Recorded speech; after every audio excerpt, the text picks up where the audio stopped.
E se o despertar pudesse ser leve? Eu entrei num projeto recentemente que chama Seja o que Deus quiser. E o nosso objetivo é justamente lembrar que o despertar pode acontecer com leveza. Embora o mundo nos conte ao contrário. A gente está muito habituado a associar espiritualidade com sacrifício, com dor, com sofrimento. E o convite de Jesus para a gente é o contrário, é um convite à alegria, é um convite, olha, a gente não pode morrer, tá vendo? Eu não morri, você também não morre. Só que o nosso foco, o tempo todo, é na dor e no sacrifício. É colocar ele na cruz. E olhando para ele na cruz, a gente acha que só vai se identificar com ele através do sofrimento. E a gente cria sofrimento em cima de sofrimento para nós mesmos e para quem está em volta, porque a gente simplesmente não aceita que tá tudo certo sempre. Que tudo tá servindo ao nosso despertar. Que eu posso rir de qualquer coisa, até da coisa que parece mais séria. Eu estava experimentando hoje mais cedo muita raiva. Muita raiva. E o ego, ele quer fazer o quê? Vamos investigar essa raiva. De onde vem essa raiva? O que aconteceu? E aí você acha alguma coisa que aconteceu que potencialmente é a causa daquela raiva e o que ele te fala? Vamos agora solucionar este problema, porque se este problema é a causa da sua raiva, solucionando ele acaba a raiva, certo? Errado. Porque não importa qual tenha sido o problema que você acha que foi a causa da raiva, ele não é a causa da raiva. A causa dessa raiva que a gente sente é porque a gente acredita que a gente está separado de Deus. E que a gente que fez M, entendeu? Que vazou de perto de Deus, que largou Deus lá e que Deus tá bravo com a gente. E aí a gente tá com muita raiva da gente mesmo, porque a gente tava lá na casa do Pai, onde a gente tinha tudo, era 100% amado, tava no céu, no paraíso. E aí a gente achou, a gente tá sonhando que a gente veio pra cá. Mas a gente acredita muito.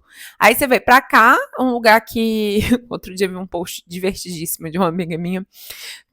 Pelo menos uma vez por dia eu passo raiva por ter que usar dinheiro pra tudo só por existir nesse lugar aqui. Era uma coisa mais ou menos parecida com isso.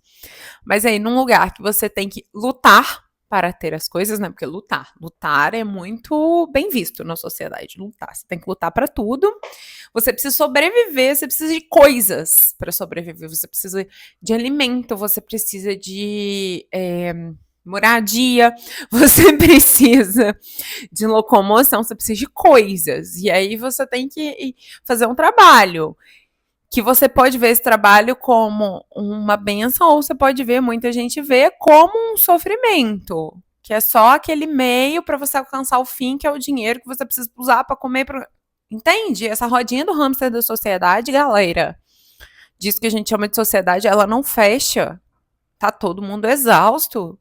Tá todo mundo acabado. E todo mundo correndo atrás. Isso aí sabe-se Deus de quê, né? Porque no final, a gente só quer felicidade. Mas a gente busca ela de outra forma.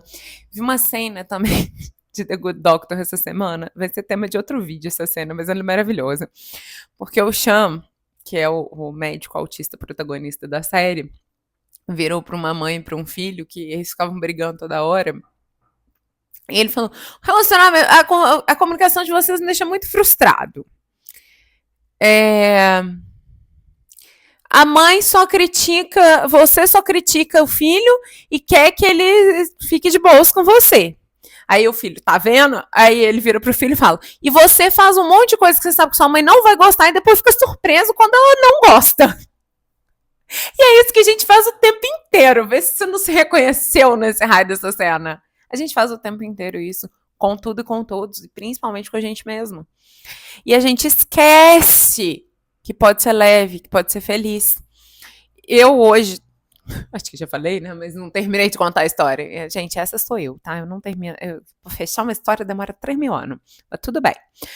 Eu tava experimentando muita raiva. Muita raiva. E aí tinha esse convite do ego pra descobrir o que é, e aí ficar tentando resolver na forma. Só que eu tinha uma reunião da Frequência do Amor de um projeto que eu participo lá. E a Frequência é esse grande laboratório ao qual eu sou muito grata, em que a gente vai trazer o que tá na mente. Não importa o que seja. Porque é o lugar seguro de você falar tudo que tá passando na sua cabeça só para você tirar a realidade disso. E aí eu fui entregar essa raiva e falei, olha, veio um convite para investigar de que vinha, mas não quero, não tô afim de aceitar esse convite, não quero, porque eu sei onde que isso vai dar, que é a historinha que eu contei pra vocês, né? Vocês vão achar algum motivo para ser a raiva, vai tentar consertar na forma, você pode consertar, e aí você vai continuar com a raiva, você não vai saber por quê. Ou daqui a 2 dias você começa a ter raiva de novo, enfim, porque a raiva só precisa ser vista e sentida e entregue. E aí eu tava lá entregando a raiva, entreguei, dei aquela respiradinha. Foi mal que eu respirei no microfone agora, né? Faz parte da vida. E aí tava todo mundo em silêncio, só sustentando a minha entrega. E aí eu ouvi na mente uma parte, uma frase do Curso em Milagres, que fala que a raiva nunca é justificada. Aí eu falei, Jesus, puta que pariu.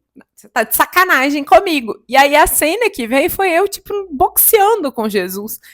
E aí eu comecei a rir. Porque é ridícula a cena, concorda? E aí, tá bom, realmente, a raiva foi pronta. Eu só preciso olhar pra raiva, sentir a raiva e deixar a raiva aí. Dei um soquinho imaginário em Jesus e comecei a rir, porque eu falei, Jesus, não faz sentido nenhum. Só que você precisa se permitir fazer isso. Senão, gente, a gente fica tentando consertar as coisas na forma. A gente fica tentando, a gente acha que o problema é de dinheiro, que o problema é de relacionamento, que o problema é de saúde, é de filho, é de emprego, é de não sei o quê. Não te dá um cansaço também? Eu tô exausta disso. Então tá. Deixa eu aquietar aqui um minuto. E eu não quero saber qual é o problema, de onde ele veio, qual é a causa. E olha que isso é difícil pra mim, tá, gente? Engenheiro de produção formada na escola dos 5 porquês. Eu quero saber qual é o próximo passo, Jesus. Toma, tô com essa raiva aqui, não quero. Aí tem uma decisão nossa. Não quero ficar mais com ela. Toma, o que eu preciso agora? E ele sempre responde. Eu precisava dar um soco imaginário em Jesus pra poder rir. Paciência. Ele não tá me julgando. E ele não tá te julgando. A gente aqui fica se julgando e fica preso no próprio julgamento. Então, se eu puder deixar um recado pra gente, porque o primeiro ouvido que tá ouvindo é o meu, né? Se permita sentir. E decida que você não quer se sentir mais assim. Entrega isso que você tá sentindo. E pergunta para aquele que sabe. Qual é o próximo passo agora? Um beijo grande e eu te vejo no próximo vídeo.